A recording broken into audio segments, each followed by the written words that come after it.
Hello everyone, welcome back to another video. তো এখন আমি রেডি হয়ে নিয়েছি আর যাচ্ছি মায়াপুরে যাচ্ছি আজকে বেসিক্যালি লাঞ্চ করতে। আর যেতে যেতে একটা এই আউটফিটটার সম্পর্কে ফানি স্টোরি বলবো। কৃষ্ণনগরে থেকেও পুরো 7 বছর পরে আজকে গেলাম মায়াপুরে। আর বিয়ের পর তো এটা প্রথমবার, তাও আবার হাজব্যান্ডকে ছাড়া। ওয়েদারটা মনে হয় আজকে মেঘলা হওয়ার কারণেই বেলা 2টোর সময়ও মনে হচ্ছে যেন সন্ধ্যা নেমে আসছে। তো যেতে যেতে আমরা একটা পাম্পে থেমেছিলাম একটু তেল নিতে। আর এই যে এটা মনে হচ্ছে সুর ছাড়া একটা এলিফ্যান্ট। আর এই যে আমার ছেলে গাড়ি থামতে না থামতেই শুরু হয়ে গেছে, ও কোথাও 2 মিনিট চুপচাপ বসে থাকতে পারে না। আজকে কিন্তু আমরা পুরো ফ্যামিলি গিয়েছিলাম, শুধু আমার হাজব্যান্ড আর বাপি, এরা দুজনেই মিসিং ছিল। এখানে দিদির মুখটা মনে হয় প্রচণ্ড খিদে পাওয়ার কারণে এরকম শুকিয়ে গিয়েছে। তেল নেওয়া কমপ্লিট হলে আমরা আবার চললাম মায়াপুরের উদ্দেশ্যে। সাধারণত পাম্পের গার্ডেনিং এরিয়ার গাছগুলো ছোট ছোট হয়, এগুলো বেশ বড় বড় দেখলাম। মন্দিরের এরিয়ায় প্রবেশ করে প্রথমেই আমরা চলে যাচ্ছি খাবারের উদ্দেশ্যে। তো লাঞ্চ হয়ে গেলে তারপরে মন্দিরটা ভালো করে ঘুরে ফিরে দেখব।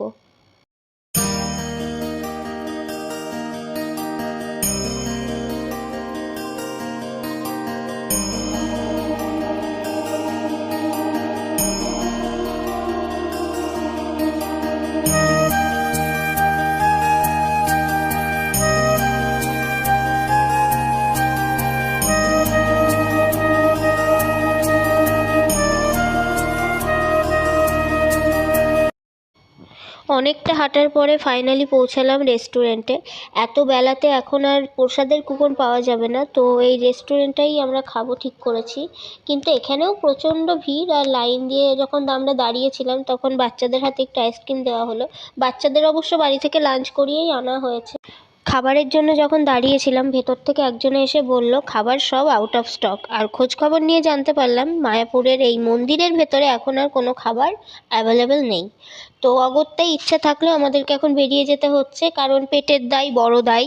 আর যেহেতু খিদে পেয়েছে, এখন ঘোরা বা থাকা, মন্দির দর্শন কিছুই ভালো লাগবে না।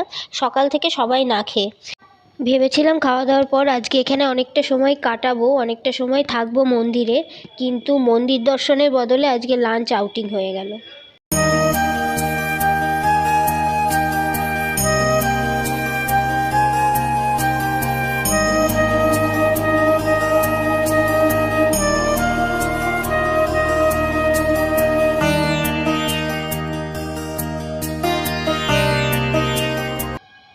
মাঠঘাট এইসব দেখতে দেখতে আমরা ফাইনালি পৌঁছালাম বেথুয়ার নিপবৃত্তিতে।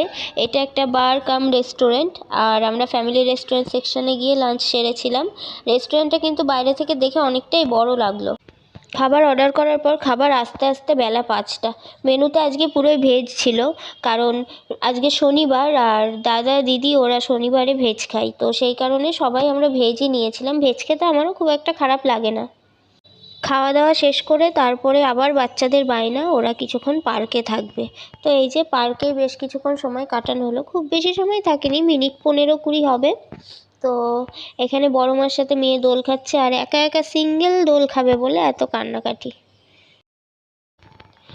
এখানে যখন সবাই দোল খাচ্ছে আর একজনে উঠে পড়েছে এই হাই স্লাইডারে। তো ওঠার পরেই মনে হয় ও ভাবলো যে এত উঁচু থেকে ও পারবে না নামতে, দিয়ে সিঁড়ি দিয়েই আবার নেমে আসলো।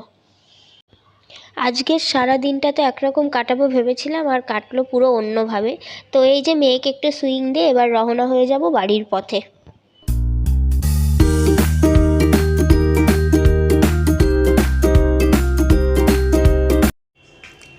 আমি বাড়ি এসে ফ্রেশ হয়ে নিয়েছি, ভিডিওটা এখানে এন্ড করে দেবো। ভিডিওটা কেমন লাগলো আমাকে জানিও, যদি ভালো লাগে একটা লাইক করে দিও, আর যদি আমার সঙ্গে থাকার ইচ্ছা থাকে তাহলে সাবস্ক্রাইব করে দিও। Thank you, by.